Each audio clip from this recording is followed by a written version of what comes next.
priest that is touched by the way we feel. You are touched by the feelings of our infirmities. Thank you that you're a high priest that understands and knows what we go. You know what we go through. You are touched by the things that we go through and the things that we face. We thank you that you're a God that cares, and that we can come this morning and cast our cares upon you because you care for us, because you're our great high priest, that it's touched by the feelings of our infirmities and our struggles and the things that we face, the problems and the issues and the circumstances that we face on a daily basis. You care, and you are touched by our feelings, and you are touched by our emotions, Lord. So, Lord, we want to honor you this morning, that you're a God that cares. You care about us more than we know, more than we understand, that you care about us. And so, Lord, we honor you for that. We worship you for a God and a Heavenly Father that cares about us. And that we can be called your children. We are your children. You're our Father, and we are your children. And you're our great high priest, our advocate, Lord Jesus, our advocate, interceding for us, praying for us, and standing in the gap. You're our advocate, and speak on our behalf. So, Lord, we honor you this morning. We thank you that these promises, all these promises that we have, this relationship that we have with you, that you're our great high priest and our advocate, and praying for us and interceding for us at the right hand of God the Father, and pleading on our case, that whatever we face, you speak for us. So, Lord, we can come to you any time of the day. You neither sleep nor slumber, that you always hear us. We honor you this morning, and we thank you. We praise you. We worship you. In Jesus' name, everybody said, amen. Thank you. You may be seated.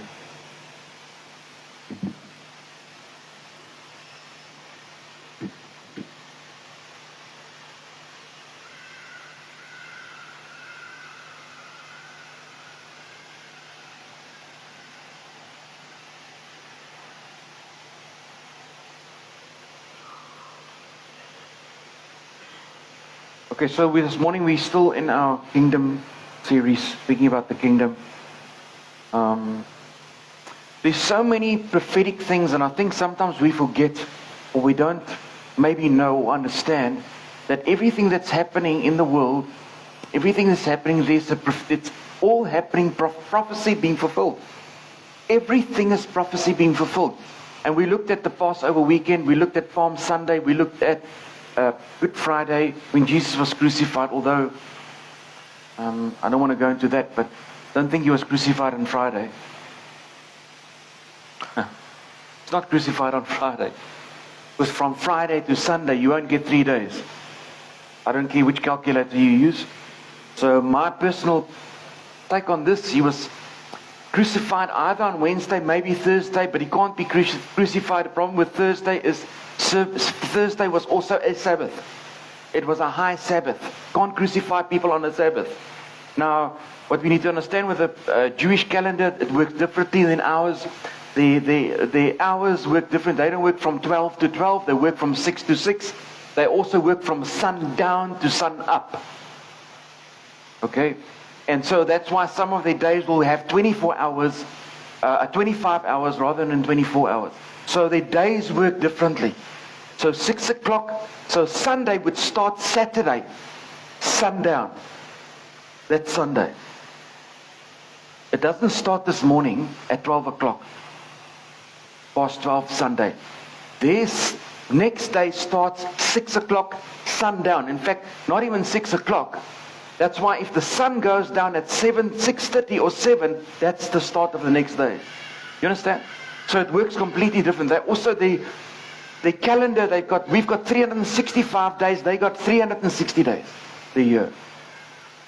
The times, the beginning of the year and the end of the year works differently. The beginning of the year, according to Exodus chapter 12, the beginning of years is Nisan, which starts March, April. It's the beginning of the year.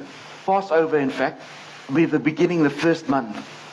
The end of the month is, I think it's Adar, which is February, March.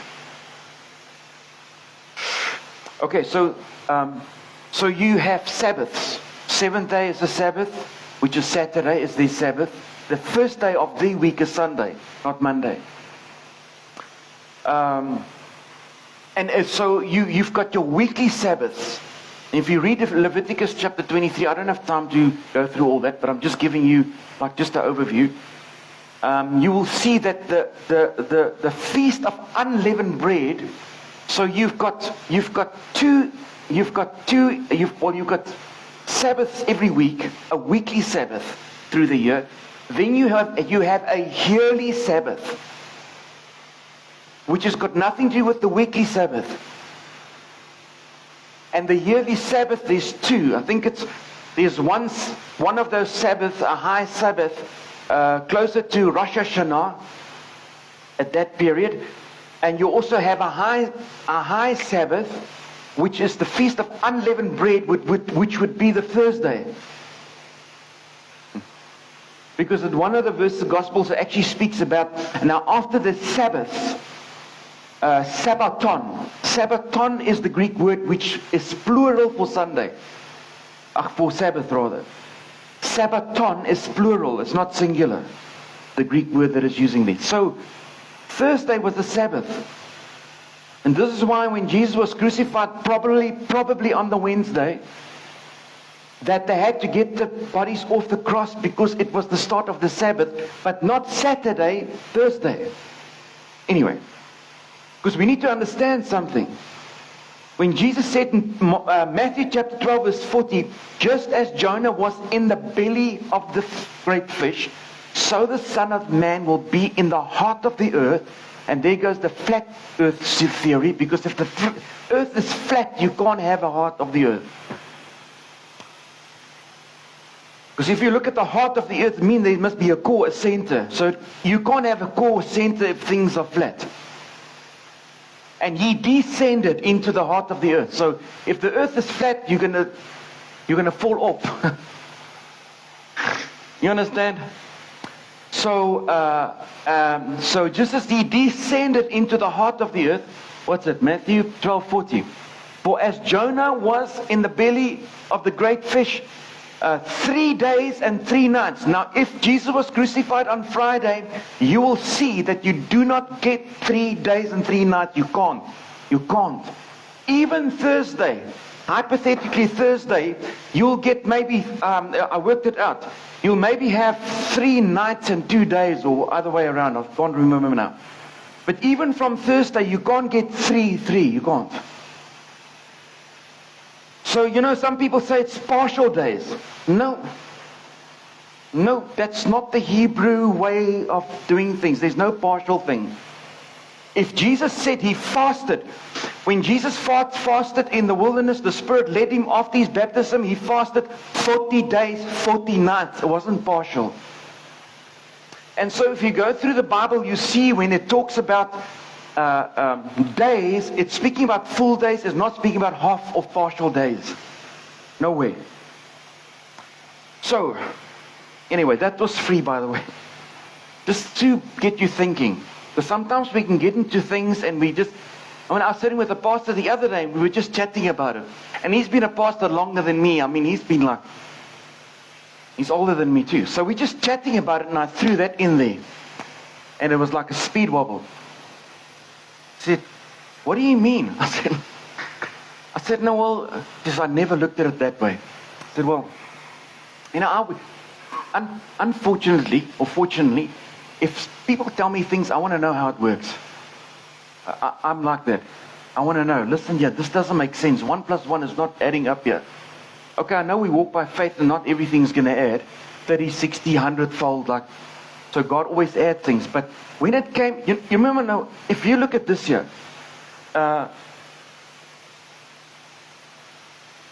if you just go to verse 41 for me to see here. Sorry, it's the 39. 39. Let's go to 39. Okay. If you look at Jesus' crucifixion, you must remember now, this is what it's all about. This is the sign. This is the sign. So I do not think that Jesus is going to take shortcuts. I don't think he's going to do that. Because if this is the sign, look at what he says here. But he answered and said to them, you evil, adulterous generation demands a sign. It's interesting that he says people looking for signs of... Anyway, that's just an interesting statement. But he says, but no sign will be given. They're asking for a sign. He says, listen here, there's only one sign. You're not going to you will not be given other signs. There's no other sign, but no sign will be given to it except the sign of the prophet Jonah. Then he explains it in verse 40. Just as Jonah was in the whale, the belly of the fish wasn't a whale. I'm not sure it was a whale, but it just says great fish, isn't it? 3 days and 3 nights in the great fish. Okay, maybe it was a whale. We don't know. Just great fish. 3 days and 3 nights. So this is the sign. And this is the sign that Jesus is the Messiah, the one, the Lamb of God that came, and he says this. He says, on the 3rd day I will rise again. Not 2.5 days, not 2 3/4 days. Okay, yeah, I'm getting off subject here, but anyway. But the point I'm trying to make is that Jesus was walking out prophecy. Everything he did, from Palm Sunday right through, was everything fulfilling the law, walking out prophecy. In his, that's why Jesus said, he said, no one takes my life, I lay it down. That's why on the cross he gave up his spirit. And I think in one place he said to, he could have called 12 legion of angels, 72,000 angels. He didn't have to do it. He could have said, listen, I've had enough. But Jesus was walking out prophecy. And so if we look at our world, even with this Iranian war, and I've told you that Jeremiah chapter 49 talks about Elam, which is reference to Iran. We see the prophetic things falling into place. And even if you look at, maybe on Wednesday night I'll talk about this more, the prophetic stuff. I don't have time to go through all the detail, but it's quite interesting that even this Iranian, it's actually the book of Esther just repeated, in a sense. Because if you look at Persia, where Queen Esther was, Iran is modern day Persia. And how Haman was, planning to wipe out the Jewish nation. And then Esther and Mordecai, actually, you know the story that they actually, Haman's plans didn't work out, and God turned the whole thing. And it's interesting that that prophecy is fulfilled, and I think it's Deuteronomy 25:19, where it says that the Amalekites, and Haman was from Agag. So he was the Amalekite. And it says there, if you just go to Deuteronomy 25, and when God gives you rest from your enemies, in the second part, he says, I will blot out the memory of Amalek. This is fulfilled in Esther. And it's interesting that Esther and Mordecai comes from the tribe of Benjamin. Now we have a modern day Benjamin Netanyahu. And when they fired that rocket, that what's it, Buster bomber? It was actually March. What's the 28th of February? It's in the end of the year. And this is when the Jews celebrate Purim. It's another feast that they have, that they celebrate. And what they celebrate is this. They celebrate Esther and the remembering of the deliverance from Persia. Iran is modern day Persia. So everything, people, that's actually happening is prophecy being fulfilled. God is watching over His word to perform it. According to Jeremiah 1:18, God says, I'll watch over my word to perform it. God is watching over His word, and we have a nervous breakdown. Meantime, God's word has been fulfilled. We should get excited, actually. We can see the word of God being fulfilled in front of our very eyes. Jeremiah 1, I think it's 1:18, if I remember correctly. That's not what I want to actually, but the point I'm trying to make is that everything is prophecy being fulfilled, and so forth. And so the Bible says that we wrestle not against flesh and blood. This is a spiritual battle, and this battle has been going on for years. This is why, if you go to, did you find it? Is it not that? Okay, we'll leave that thing. Sorry, verse 12. Go to verse 12. Jeremiah 1:12. Just look there. Okay, there we go. Sorry. The Lord said to me, you have seen correctly, for I watch over my word to accomplish it. God watches over his word to fulfill it. And will not return to him void. Listen to me. God's word will not return empty, won't return void. I don't care who's who in the zoo. Hear me. I don't know who think they're powerful. Babylon, King Nebuchadnezzar also thought he was powerful. And he ate daisies for 7 years. Don't check it. He lost his mind, ate grass like a cow. Most powerful empire at that day. Babylon. So, God's word, he says he brings the princes and the rulers of this world to naught. Okay, so this is a spiritual battle happening. This is a spiritual battle. We wrestle not against flesh and blood, but against principalities. Look at Ephesians 6:12, when he says, put on the whole armor of God. Why must we put on the whole armor of God? We wrestle not against flesh and blood. There's spiritual things happening. We battle, for our battle is not against flesh and blood, but against rulers and against authorities and against the world powers of this darkness. Against the spiritual forces, excuse me, the what? The spiritual forces of evil in the heavens. So we're fighting people and we hate people. Meantime, it's a spiritual thing. And people hate one another now because we're fighting one another, forgetting that actually there's a spiritual battle.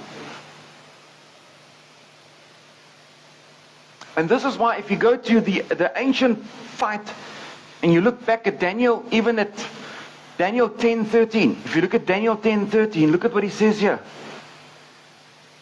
He says that the angel came and said, the first day that he prayed, I was on my way. But watch this now. I was held back by the prince of Persia. Who is that? So the prince of Persia is still functioning in Iran, the prince of Iran. That demon is still running. He's still functioning.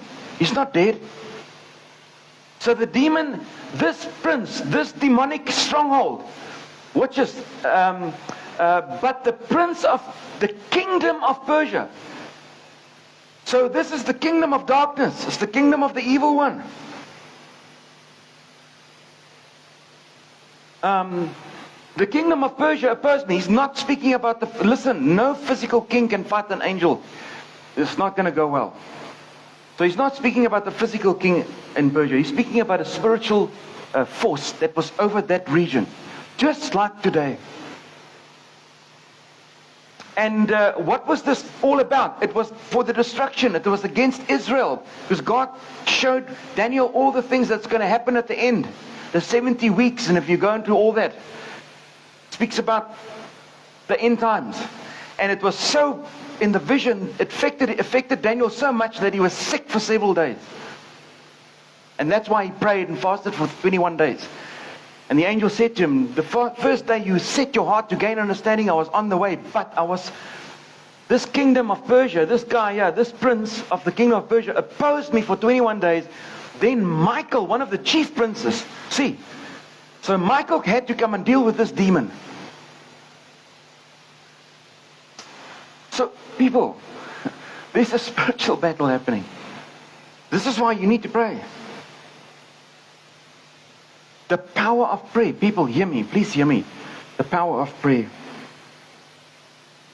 So we need to remember, we need to take note of these things and understand what is really going on. Everything is not what it seems to be. And so this is why we as the church, we're supposed to shine the light. Just like Israel was supposed to shine the light to the nations and be an example to the people and draw people to God so they can see God's glory in the nation of Israel. And that's why you get Isaiah 60. Arise, shine, for your light has come, and the glory of the Lord will be upon you. This is the church. We should actually be like that. And it's not replacement theology, but we are being grafted in. We're part of that now. Those promises, we're part of that. We need to shine the light. Jesus said, you the light of the world. The church, the believers, you must shine your light now. So, same principle. So to be a light of the world so that people can,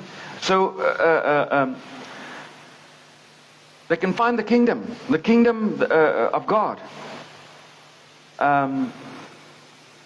So the kingdom, what is a kingdom? The kingdom is the king, the domain of the king. If you break the word kingdom down, it means the domain of the king or the king's rule. This is why our scripture goes, Matthew 6:33. First seek the kingdom of God and his righteousness. Then all the first seek the king's rule. First seek the king's domain. Find the king's domain. Find the king, find his domain. And then these things will be added.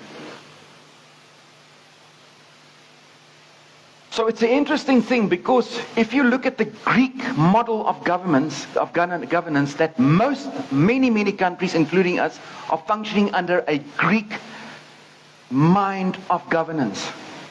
And it was actually invented by the Greeks. I'm going to go through all these things because there's a lot of people that actually involved with this. Some political guys in the Greek. And Greece was before Rome. So they implemented and they started this democracy. And it's a demokratia. Demokratia is a Greek word. That's democracy.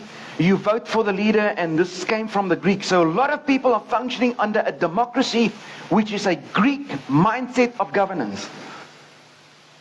But there are a few that went and studied kingdoms, like Aristotle and Plato and all these people. They went and they studied kingdoms.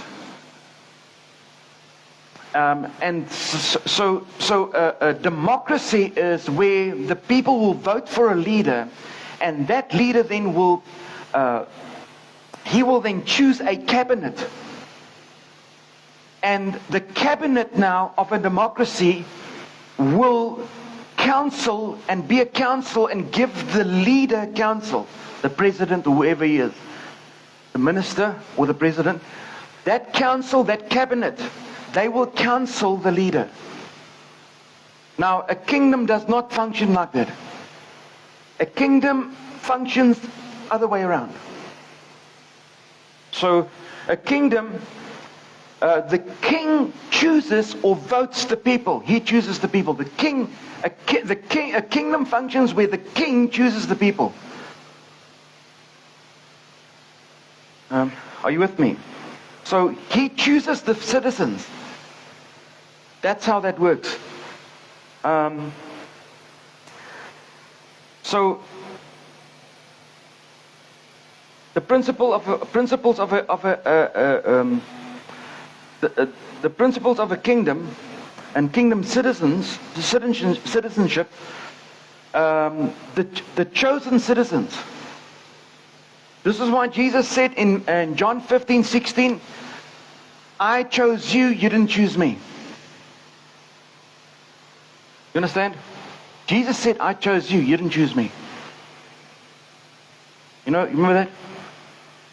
You did not choose me, but I chose you. I appointed you. Excuse me, what? This is not a democracy. This is a kingdom. Okay? And if you go to 1 Peter 2:9, it says, but you are a chosen generation. A kingdom functions where the citizens are chosen. Okay? Look at what he says here. But you are a chosen race, a royal priesthood, a holy nation. See, chosen. If we go to Ephesians 1:4, look what happens here. When were you chosen? For He chose us in Him, in Christ, before the foundations. You understand? So this is how this functions. It's not elected. And that's why you can't vote the king out. You can't vote the king out. Nobody can vote the king out. That's why Prince Charles, or King Charles rather, you can't vote him out. Can't. Nobody can vote him out. It doesn't matter how he messes up. Nobody can vote him out. Because he wasn't voted in.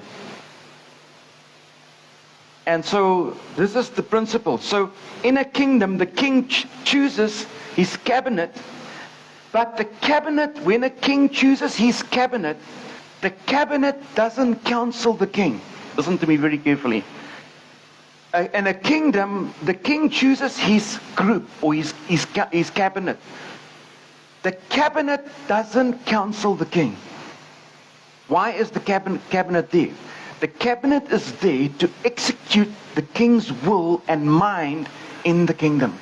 To represent the king's will, the king's desire, and filter it through to the people.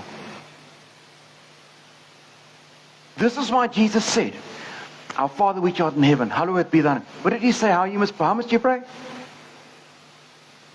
Our Father which art in heaven, hallowed be thy name. Your kingdom come, your will be done on earth as it is in heaven. So the king's will and desires needs to be executed and needs to be filtered through to the people here.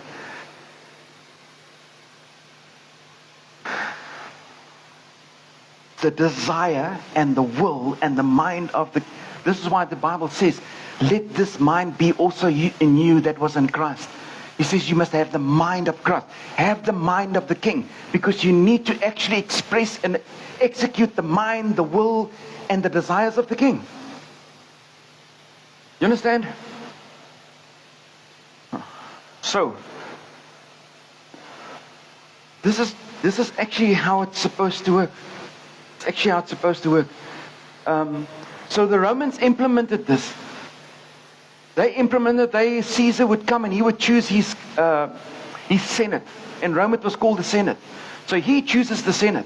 And the Senate then, they'll legislate, they'll have the desires and the will and the mindset of Caesar, and they will legislate it, and then they will filter it through what is Caesar's will, mind, and desires to the people. So Rome functioned as a kingdom. Hence Jesus comes, which is the right time when Jesus came. He's never too late, never early. And he came and with that principle and taught kingdom principles. The kingdom of heaven is like unto a man. The kingdom of heaven is like unto a sower. The kingdom of heaven is like unto a... You understand? So, this is what this is all about. It's about a kingdom. So they will then legislate these things, what the king says, and filter it through and make it laws. That's why we function now in this kingdom, not under laws as so much, but we function under the law of the Spirit of life, according to Romans 8:2. So we don't function under the Levitical priesthood. We're not under the Levitical priesthood. This is why our high priest is Melchizedek Jesus. It's a different priest, different order. Because the Spirit's law of life in Christ Jesus set you free. We sang it this morning. This is the law of the kingdom. It's through the Spirit in Christ. Okay, so now some of these Greek philosophers, they came up and they studied the kingdoms, like I said, and studied the format and see how it worked. And they actually criticized the Greek way of governance, democracy. They criticized it. Socrates, Plato, and Aristotle. They criticized democracy. Because they went and studied kingdom and they said, hey, you know what, this democracy is actually, doesn't really work. And we can see that. We can see that. But the Greeks then had this word, a governmental word that they had, that they will describe this senate or this group of people, these leaders. They have this word that the king would choose. Okay, and the word in the Greek, okay, is Matthew. If you look at Matthew 16, 18. Just look, I think it's 18. Matthew 16, 18. So he says, and I say to you, I also say to you, that you are Peter, and on this rock I will build my church. Okay? And this word church here is the word ecclesia, which means handpicked or chosen, called out and separated. This here, the Greek word here for this, I know in English we've got church. The problem that we have here is we see an English word and we see religion. And that we, as the church, is actually not a religion, it's a governance. It's a governance, it's not a religion. This is why Muhammad has a problem, because he's a prophet. If you're a prophet, you cannot have an ecclesia. You can't. If you're a priest, you cannot have an ecclesia. You can't have a senate because you're a prophet. You're not a governance. You don't have a government. You're not a government. Only a king can have an ecclesia. Only a king. This is why Jesus, when he says to them before this, he said, who do the people say I am? They said, no, some say you're a prophet this and a prophet that. They said, okay, who do you say I am? And most of them, 90% of them didn't know. They actually all didn't know. They didn't know. They didn't know what to say. Then Peter had the revelation, because Jesus said, my Father's revealed this to you. You haven't known this out of your own flesh and blood. It's not revealed to you through flesh and blood. My Father has revealed this to you. What did the Father reveal? The ecclesia. The governance of the kingdom of heaven. And this is why I think in the church we've got lots of problems, because we think we're a religion. We're not. It's actually a kingdom is not a religion. I mean, you work. Wherever you work, is that your religion? Do you represent the company that you work for? Don't you represent the company that you work for? Because so that's not a religion. So if we as the ecclesia represent the kingdom, that's not a religion. So ecclesia is not a religious group. This word here, church, does not mean religious group. It's ecclesia, called out and separated, handpicked, chosen by the king. That's what it means. It does not. This word here in the Greek does not mean religious group. Does not. Does not. I don't know how else to say it. But what the church and what do we do? We made a religion. And now we just like a religion, like all the other religions, we are Christians. And in fact, if you go to the book of Acts, Christian, little Christ, means little Christ.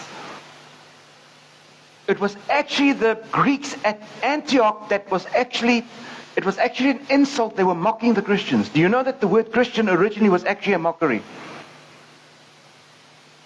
They were actually mocking the Christians, the believers. The word Christian. Oh, you think you're a little Christ. It was a derogatory name. It was actually a nickname. So the Greeks in Antioch gave Christians this name, Christian, as a derogatory, okay, as a nickname. But it was actually like mocking. Jesus never once referred to his disciples as Christians, not once. Man, quiet.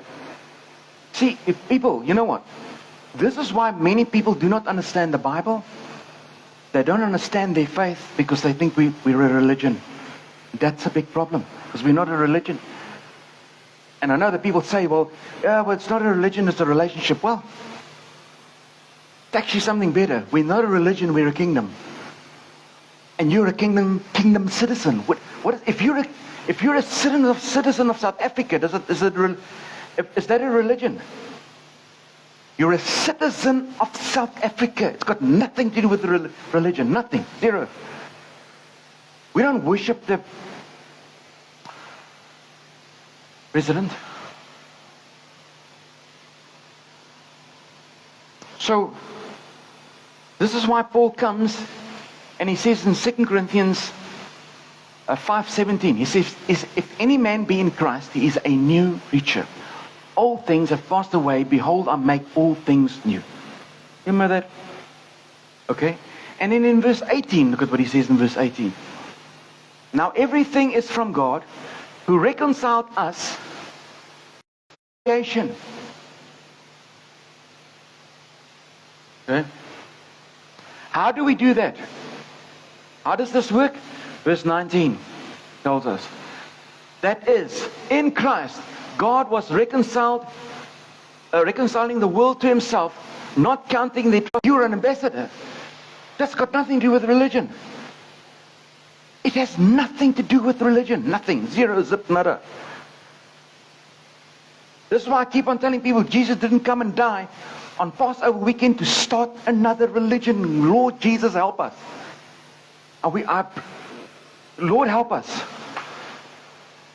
Because now the church is like, it's one of the 4 major religions in the world. Oh, wonderful. Hallelujah. Praise the Lord. No! Because Islam, Jesus is a prophet. A prophet cannot have an ecclesia. The Buddhists say that Jesus is a good teacher. A good teacher cannot have an ecclesia. Can't.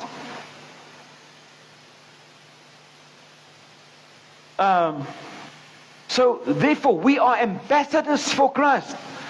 We are ambassadors for the kingdom. That is not a religious word. That's a government word. For Christ, we are ambassadors for Christ. Certain that God is appealing through us. This is the reconciliation. You're an ambassador representing the kingdom. And now God is appealing through us, through you as ambassador, on Christ's behalf, to the people to be reconciled back to him. That's what ambassador does. You've got the ambassador of America here now. What does he do? He represents the interests and the legislation and the constitution of America. He does not come here and bow to the Constitution of South Africa because although he has to, that's why they call it, what do they call it? Political immunity or something. Isn't it? Diplomatic immunity. Because he's not bound by the laws of this country. Because he's bound by the laws of his country. Because he's representing his country, not South Africa. The same with us. Oh, people. Are you with me? So, Jesus came. When Jesus came, he forgave sins. When he came, he forgave sins. He said to people, your sins are forgiven. And people, the religious leader wanted to have a heart attack when he said that. You can't forgive sins. He says, only God can forgive sins. He says, yeah, I know, because I'm God. Emmanuel, God with us. But what he's saying to the people, he would say, listen, he forgave their sins. And so you don't have to go to Jerusalem. You don't have to go to the temple. You don't have to do anything. I am the temple. Jesus is now the temple. I'm the lamb, the blood, and the sacrifice. I'm it. Forgive your sins. This is why Jesus said, this temple, you'll destroy it in 3 days, I'll raise it up. They thought he was talking about the temple. But he was talking about the temple. And I believe that's why the temple was destroyed AD 70. And they never rebuilt it. Because there's a new temple now, not made with hands. Don't you know that your bodies, that you are now the temple of the Holy Ghost? And the problem that we have is with all this is that people never enter into God's presence. There's some people that still, you've got the outer court, you've got the inner court. Now the outer court is the people that will bring their sacrifices, whatever sin, give it to the priest. The priest will do the sacrificing and so forth. And then the priest will also then, and the people will bring their offering and for the sin offering, and it will be sacrificed, and they will leave. They'll give the offering, I'm giving this offering for whatever sin, and leave. Imagine we had church like that. We only had a lobby church. People just come into the lobby, give their gifts, and they go home. So what we'll do is we'll stand with the offering back. No, I'm kidding. I'm joking. Drive-through church. But that's what happened. So the people came, and they never met God, never saw God. The priest. So they offer their gift, they will leave it. The priest will do the sacrificing, the offering, and the priest will then come into the inner court, the holy place, where the priest would minister, and then they will pray and bring and present the request of the people before God and represent the people. But even as a priest, you are limited because you cannot go into the Holy of Holies, the most holy. You can't go there. Only once a year, the high priest will go into the most holy at Yom Kippur, at Atonement, the Feast of Atonement, and he also himself had to purify himself, do sacrifices, make sure that he's clean, make 100% sure he's clean, because if he goes through that curtain and he's not right, he doesn't come out again. Once a year. And so you find that the people were limited because they never met God. The priests were limited. Only one person could enter the presence of God once a year and have fellowship and relationship with God. But now, we spoke about that this curtain is torn in the Holy of Holies. Now, but still, even with that, why did God do this? Because God doesn't want to have an outer court experience and relationship with people. Listen to me very carefully. God doesn't want you to just come to the outer court and have an outer court experience with Him. Neither does He want you to have an inner court experience with you. Because that's also limited. Because the priests also, whatever they did, and presenting the request of the people before God, they also did not come in. They'd never met God. They were not allowed to come in. Now all the limits or the limitations have been removed. But still you find people will still just have an outer court experience with God or relationship with God. An inner court relationship with God. And with that outer court you also had the woman's court. The Gentile and the women's court. And so you find that a lot of people are just functioning in that, and a cultural thing maybe, and I'm not good enough to approach. Some people have an inner court experience with God or relationship with God. But God wants to have a most holy, in His presence experience with you. This is why Jesus came. This is why He fulfilled prophecy. So that you can have a most holy. This is why the Bible says, in Jude it says, pray in the Spirit and build up your most holy faith. I'll give you the verse for that. Not just holy faith, most holy faith. Because this is the relationship that God wants with you, is a most holy relationship. Don't stand outside in the rain, man. Hey? Where's this verse? Verse 20. Well, don't have a chapter, but you can make it chapter 1, verse 20. Just make it verse 20. But you, dear friends, build yourselves up in your most holy faith and praying in the Holy Spirit, because this is what God wants us to have. He wants us to have a most holy relationship with Him, where we can come into the most holy place and have a close, intimate relationship with Him. So people, again, I'm just going to reiterate, we are not church.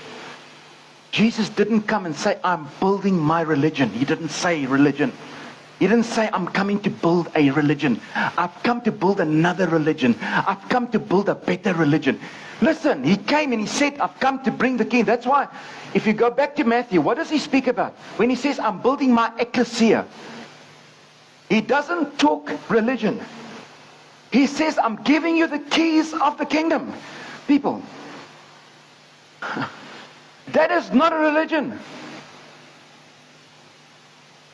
Muslims, Islam don't have a kingdom. They only got a fake prophet. A lying fake prophet. I'll probably get sued for this, but anyway. The truth is the truth. Don't let me start on that. That guy. Lying pedophile, womanizer, murderer. Yeah, he murdered people. And with all due respect, I'm not being it, but also a rapist. Because that's what they did. It was part of the religion. Go and do your own. Go and study it. It's on Google. Go and Google it. I think he led himself, Muhammad himself led 83 battles. A religion of peace. My big toe. Anyway, so I will give you the keys. So he says, I'm building. Jesus says, I am building. Okay. I am building my ecclesia. And then he says, the gates of hell. Gates of hell, he's actually using the word there, Hades, which means grave. Watch this now. In other words, that death will have no hold on you. That even in death, his kingdom is eternal. You walk from this side into the kingdom. That death, Hades, death and the grave will have no victory and hold over you. That's why he says, I'm giving you the gift. I'm building my ecclesia. And death will not have victory over them. That's what he's saying, effectively. The gates of hell, the grave and death, okay, the gates of hell will not prevail over them. Will not have victory over them. So the grave and death have, and he says, and also I say to you, okay, Peter, from this rock, okay, I will give you the keys of the kingdom. So after he says, I'm building my ecclesia, he says, I'm giving you the keys to the kingdom, not to a religion. This is not a religion. So all the terminology that he's using here has nothing to do with religion. Ecclesia, kingdom, I'm building and death. Listen here, if we're religion, all the religions, they all die. Listen, all of them dead, where do they go? All the religions, and there's many of them, where did they go when they die? Yeah, okay. Let's leave that there. We know. So this is why we're not a religion, because death has no hold on you. Because Jesus said to Martha, she says, I believe in the resurrection. He says, yeah, I am the resurrection and life. This is why he could forgive people's sin. He says, but because I'm the temple. I am the blood, the sacrifice, and I'm the lamb. I'm it. You don't have to go to Jerusalem. And that's why I said to the woman at the well, you used to worship God in Jerusalem and on this mountain. And the hour has come that you'll no longer worship God in Jerusalem, neither on this mountain. But you're going to worship God in spirit and in truth. Not in no temple and no city and no mountain. You don't have to, listen, let me just say this. You're not going to worship God on no mountain. Anybody, any religion, or prophet, or whatever you want to call himself, says you must go to a mountain. It's witchcraft. Listen to me. If any prophet, and there are of them, they go to the mountain. They go to the mountain. Listen, Jesus said, if Christ is in you, what mountain? Why would you want to go to a mountain? And if anybody want to sell you holy water, witchcraft. Anyone want to sell you anointed oil, witchcraft.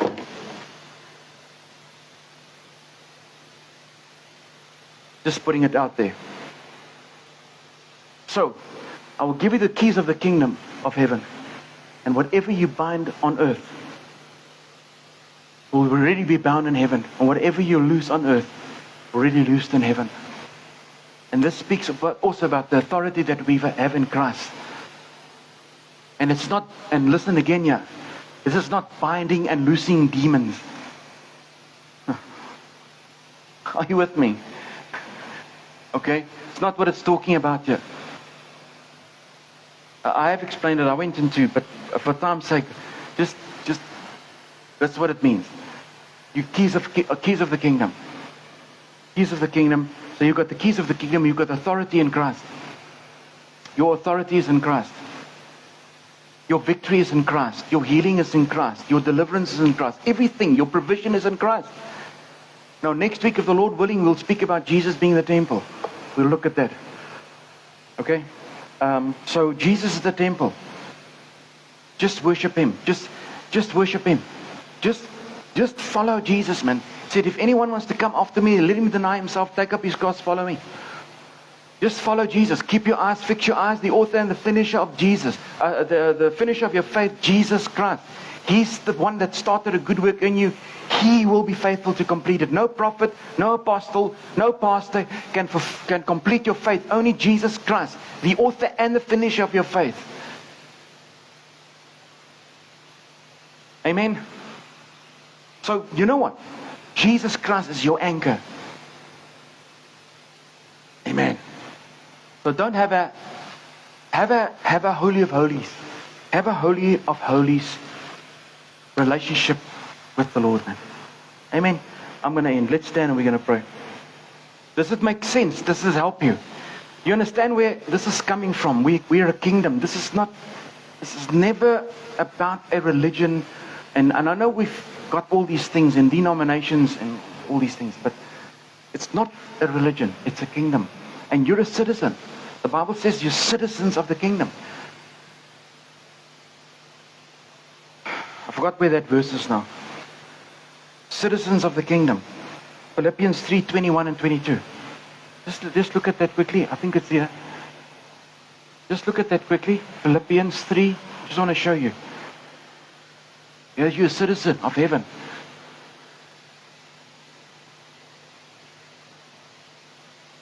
Three, 20 and 21. Philippians 3:20 and 21. But our citizenship is in heaven. You understand? From which we also eagerly wait for a Savior, the Lord Jesus Christ. Verse 21. He will transform this body. And then it talks about the transformation that will take place. But you're a citizen of heaven. That's not a religion, people. You've got citizen. And you know what? What's your passport? What does your ID look like? It says that in Ephesians 1, it says that the Holy Spirit is our guarantee, and the Holy Spirit is also our, there's two things it says. I can't remember the other thing now. Our guarantee and our, I'll tell you now. Ephesians 1:18, 17. Ephesians 14. Our guarantee and also our seal. So then verse 13 and 14, it says the Holy Spirit as our seal and our guarantee. That's how you know. Amen. Father, this morning we thank you for your word. Your word is truth.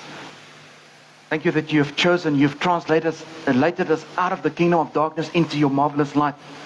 And Lord God, that we are part of the kingdom and that we are citizens of a kingdom, of your kingdom. And you're our King. You are King of kings and Lord of lords. And Lord, you have a name above every other name. There's no name. And Lord, you said in your word that no one counsels you. No one counsels you. You are God and no one counsels you. And so Lord, you sit above the circle of the earth.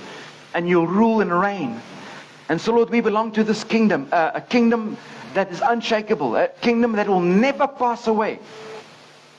A rock that will come and smash this world system to pieces according to Daniel. And the rock becomes a mountain, and that's Mount Zion. That we're part of Mount Zion, not Mount Sinai, Mount Zion. And part of the gathering of the church and the heavenly host. Father, we honor you. We thank you for your word. Your word is truth. When we know the truth makes us free. And and whoever the Son has set free is free indeed. Lord, that help us to understand that we are citizens and we have a special, unique relationship with us. That we have a special relationship with you. That we can draw close. We can draw close and have a close relationship with you. That we do not have to stand far off. We don't have to even stand halfway. but we can go all the way into the throne of grace and obtain mercy. So Lord, we help us, lead us by your Spirit. Holy Spirit, lead us that you would reveal Christ to us, reveal God to us, reveal the word to us, that we can understand who we are, and we know who we are, that our identity is in Christ, that we will not be confused. In Jesus' name, we honor you, we worship you and praise you. Everybody said, amen. Thank you.